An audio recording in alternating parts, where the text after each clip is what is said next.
Coming up on Trench Life, I bring you another all-SEC Big Ugly Spotlight as Mizzou gets set for the Aggies to come to town. Plus, we catch up with my teammate Adam Breneman to talk the ever-spinning coaching carousel and the biggest games this weekend.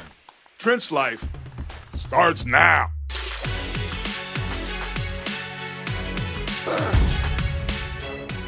Hello and welcome to Trench Life. Now before we get rolling, I want to give some special love to Penn State offensive lineman Vega Ioane. Now I don't know if you guys saw this, but this dude represents everything that we value as an offensive line and what this position is about. He saw his equipment guy struggling to push the cart up the hill after the Ohio State game, hopped the barricade, and went over to help him. So we see you, Vega. Keep it up. All right. Now on to this week's game, starting with the big one in Missouri as Texas A&M comes to town. And with the SEC being a line of scrimmage league, this one's definitely going to be won in the trenches. So here's some things to look for in this week's Big Ugly Spotlight. One of the key matchups on Saturday is on the edge because Missouri's got two dudes who can flat out hunt. This cat out here is Damon Wilson. He leads the team with 6.5 sacks. And this brother right here, Zion Young, he's got 5. Now, the challenge for the Aggies is that you can't pick your poison when you got two edge rushers that both are lethal. So you see here, Damon Wilson doing a good job using his hands and creating a short corner. Now, he gets to Pavia, gets his hands on him, but Pavia does a good job protecting the football and stepping up, just like Marcel Reed can. Now, you see what Missouri's doing here. They're playing a spy, a little bit of a slow technique here to make sure that he can't do the B-gap spill stuff like he likes to do. The challenge when you got players like this is you better be able to run the football. So even though A&M's done a great job of protecting Marcel Reed with only 7 sacks all year, which is the best in the conference, if Texas A&M struggles to run the ball and has to drop back repeatedly with crowd noise, Missouri's edge creatures could feast on the playoff hopes of the Aggies that they hope will start in Atlanta with a win. Instincts and anticipation are what Missouri linebacker Josiah Trotter does best. Here on the snap of the ball, he's going to recognize, I got to get on my horse. Now here you see the backside guard, he's got his angle, but his eyes are looking back here at Trotter. Ultimately, that's going to allow Trotter to get over the top of him because as an offensive lineman, you got to stay in your track. You can never turn back into a linebacker, especially one as athletic as Trotter is, because this is what's going to happen to you. You think you've got him beat to the angle, but boom, Trotter gets there, dips that shoulder, and now what could have been a great block by the backside guard, McConnell gives it up and Trotter gets it. Now, Trotter's starting to gather step right there, right? He thinks, man, if this back cuts back, I got to be there in the hole, but sees that it continues on, has his track, gather, whack, hits him right in the hole.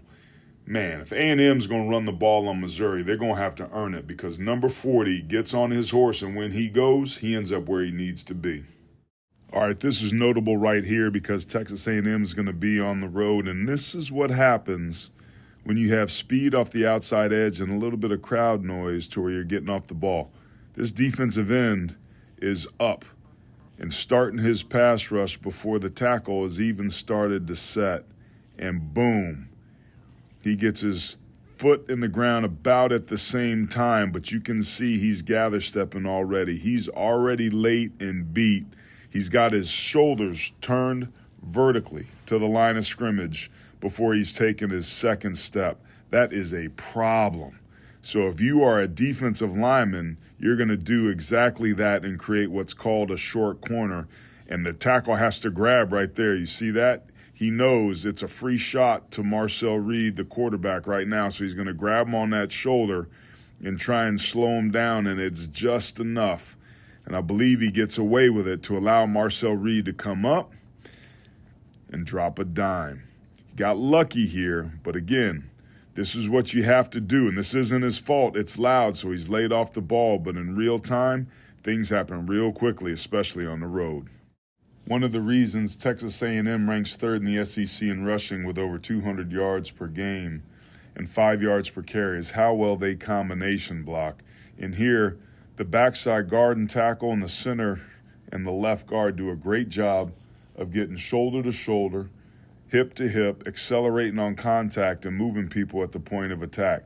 Now, it's not perfect. They get some good initial movement, You can see right here, that's what you want. This gives the running back a two-way go. Now this guy right here on the backside, he's locked into Marcel Reed, so he's going to try and sugar this and close it a little bit, so it's important that this ball hit back up inside. But the way Texas A&M comes off the football, they do it. Now, I'll be honest, this right here, you want a little bit better job of finishing, but sometimes those dudes are getting paid on the other side too, and they're good. You got to have a back that can run through an arm tackle, and that's exactly what happens here. Now, one of the things the committee appreciates about Texas A&M is their physicality. They're always looking for work, whether it's in the run game or on a screen like this. Now, what you love about this, and I know you might be saying that this is a DB, but first of all, my man gets himself some pancakes. But not only does he get those pancakes, he's going to jump on top so that he can finish the meal. That is buffet-style ball, y'all. And all-you-can-eat effort here by the Aggies, and one of the reasons this game's going to be fun. Look at him celebrate that. Ooh-wee! Now that Texas A&M Missouri game is going to be appointment viewing. Now speaking of appointments, don't forget to like and subscribe below so that we can let you know when we go live next week on November 12th at 8 p.m. to announce the Joe Moore Award semifinalists. You know it's going to be another party, and I'm thinking about bringing pizza with pineapple so we can have some more of those hot takes on food. Anyway, this week I caught up with my teammate, CBS's Adam Breneman, to talk all the latest in the coaching carousel and preview some of the big matchups from this weekend as we go in the trenches, presented by DonJoy. It's November. College football is crazy. We saw some unbelievable losses. All the things that we thought coming into the beginning of the year, all of that has changed. We've had massive firings. Hugh Freeze let go at Auburn over the weekend. What's standing out to you about all this craziness that we love called college football? There's so many storylines that if you would have told me this in, say August, I would have called you crazy. My alma mater, Penn State. I mean, imagine telling someone in the middle of that Penn State-Oregon game where Penn State is coming back in overtime, has a chance to win that game in overtime in the whiteout. Imagine telling someone that James Franklin was fired 2 weeks later. I mean, it would have been the most absurd comment anyone could ever make. And the fact that it happened so fast, it's probably one of the fastest falls from grace you can think about in college football. I mean, they were right there. There's a real world here, Aaron, where Penn State beats Oregon in overtime and then is the number one team in the country right now, and Drew Aller's a Heisman candidate, and things are rolling. I mean, it's crazy how fast that happened, and I really feel like, I've gotten to know these athletic directors and these school presidents through my podcast and just traveling around and my brief time in coaching. I really feel like when Pat Kraft made that decision to fire James Franklin, it really set a sense of urgency to the rest of college football.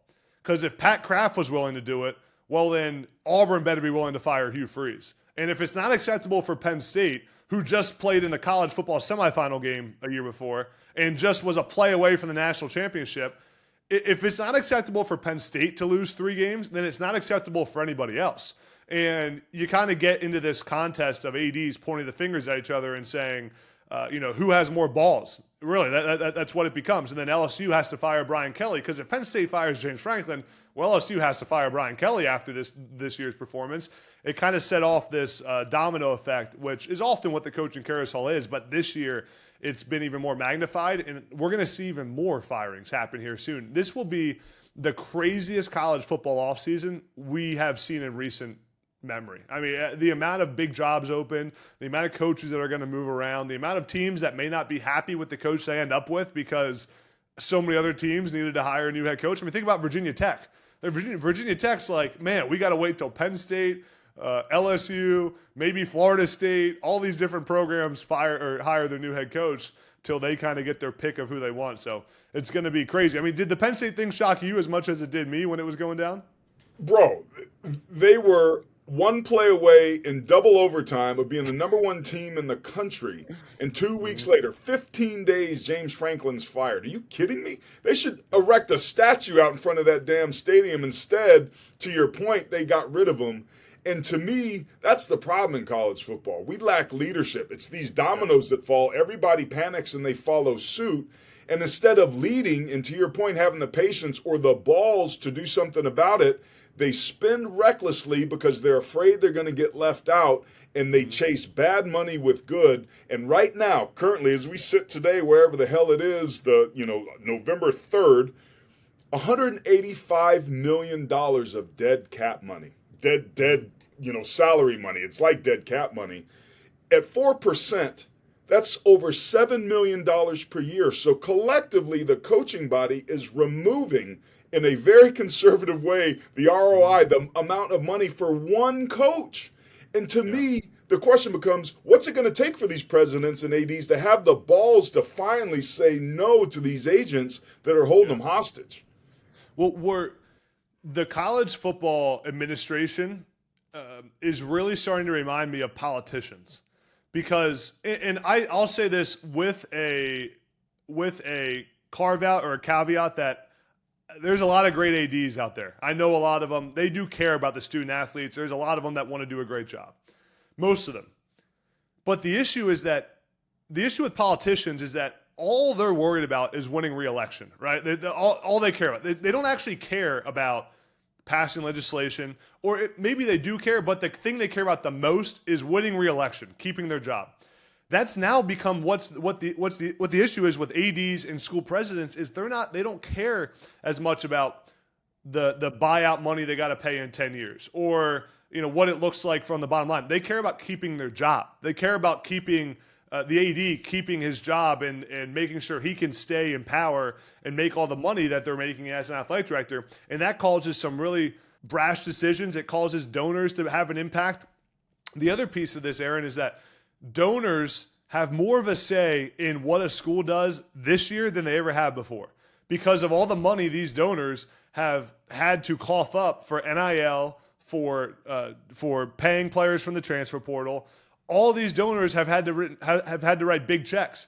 And when a donor writes big checks 3 years in a row, and then a team doesn't win a conference championship game, well, that donor gets to say to the AD, if you want my check next year, I want a new head coach. I just gave you the money 3 years in a row. So you get that, you get donor fatigue, you get all these different pieces that have made this a crazy, crazy cycle. Donors are playing a massive role in who actually gets hired, fired, all these things in college football, because money, every school has a revenue issue right now. Every school has an extra $20.5 million in revenue sharing they're having to pay the athletes they didn't have before. So these schools are ultra conscious of what their donors want and what the big money guys want around their program, and has caused, I think, a lot of these reactions and firings of really prominent head coaches. We got some big games coming up this weekend, and Iowa against Oregon is one that I've got circled. We've obviously got that on our air here at CBS, but Kenyon Sadiq, the tight end for Oregon, man, as a tight end, I know you've watched this dude. He is special. I'm curious, from not only your perspective as a coach, but a player and somebody who's been around the game your entire life. When you see 18 on tape, what do you see?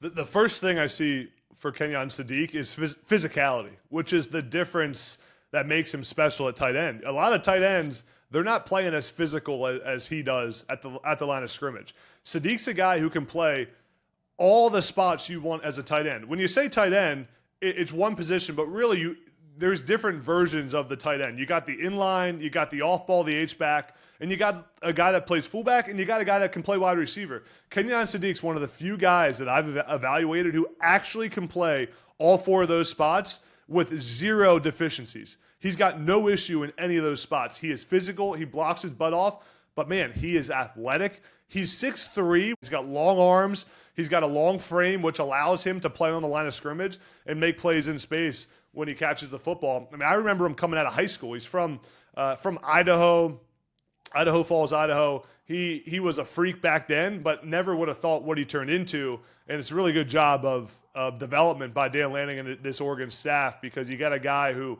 didn't play big time football in high school, ends up becoming one of the best tight ends, maybe the best in the country right now. But he's got so many great characteristics. The one thing I remember writing down on him when for the Penn State Oregon game when I was watching the tape. His best characteristic, Kenyon Sadiq's best characteristic, is that he doesn't have an elite trait. Everything's great.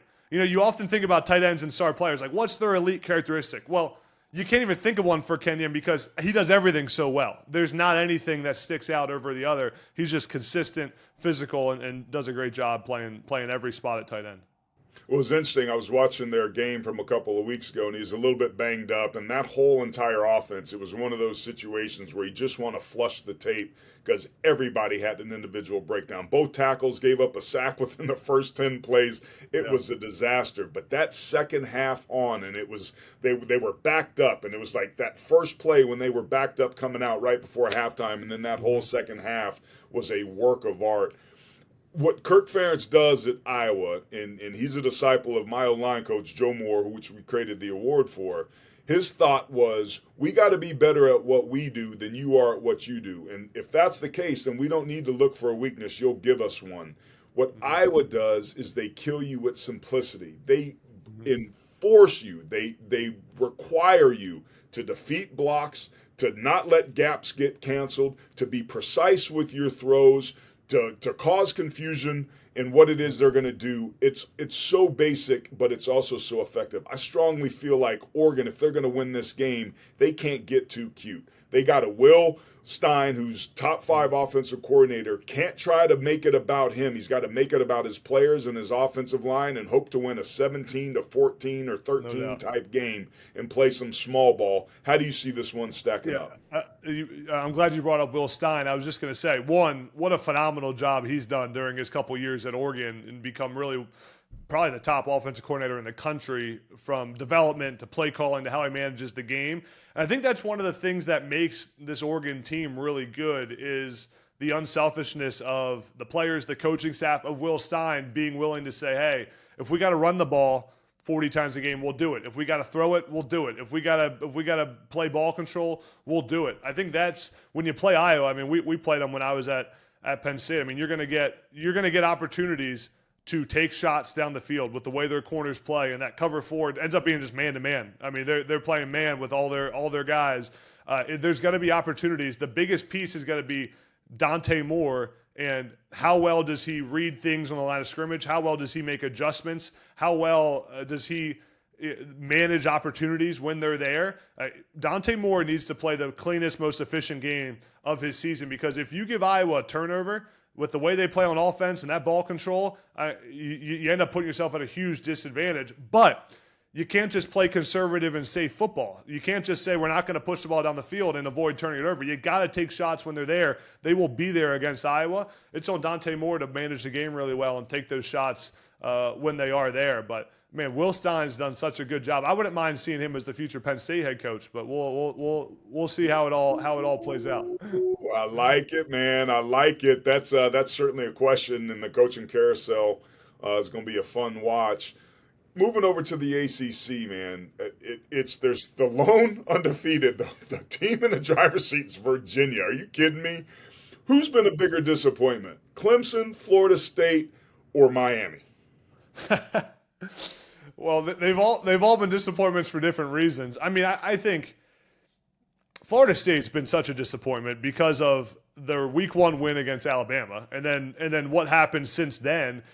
Been a slow fall from grace for Mike Norvell. Think about where they were at just 3 years ago. I mean, the way they built that roster has not been very good. They're bad in the trenches, which is where you have to be great to win. And then the last couple of weeks for Miami, Shannon Dawson hasn't called great games on offense. They have not been able to move the football effectively. And this was a team that was possibly the number 1 team in the country just a couple of weeks ago, and been a really rough couple of weeks for them. The ACC is a conference that has become the 3rd best conference in college football, maybe the 4th. When you think about the Big 12, the gap now between those two, the top 2 conferences in the ACC and the Big 12, is really crazy. The fact that Virginia, who has had a good season, I love Tony Elliott, done a phenomenal job, interviewed him this offseason. There's only a few teams in the Big 10 or SEC Virginia would be favored on in a neutral site. I don't know if there's any SEC teams that Virginia would be a favorite in on a neutral site. So that tells you how kind of weak that conference has been top to bottom in the ACC. It's not been very strong. It's been a huge disappointment for teams all the way around. And the teams that we thought were going to win the conference and have a great opportunity just have not showed up to play, including Clemson. Adam, we're not using the word weak. We're calling it parity, buddy. Yeah, parody in college football. There's more parody than anything else. There we go. There we go. Man, I know you got a lot of hot takes and a lot of thoughts on certain subjects, but one of the subjects close to my heart is the correct condiment on a hot dog. It's been very contentious. We've had a lot of strong opinions. I'm a mustard-only guy. I'm curious as to where you sit. Mustard only is crazy.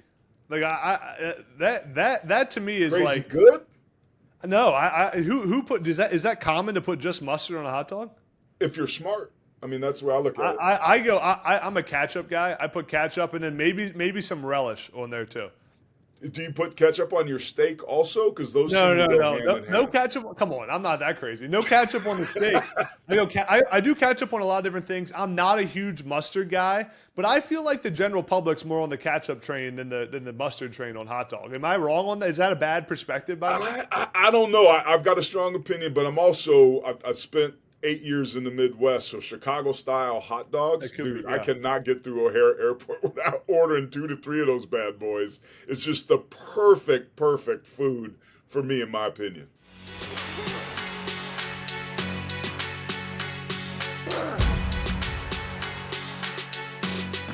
Oh, look at you. You made it all the way to the end, grinding through like it's play 18 or 9 on 7. So pancake that subscribe, smash that like button, and pull around the corner to share this with your buddy, since life rolls best when the whole crew's in the huddle.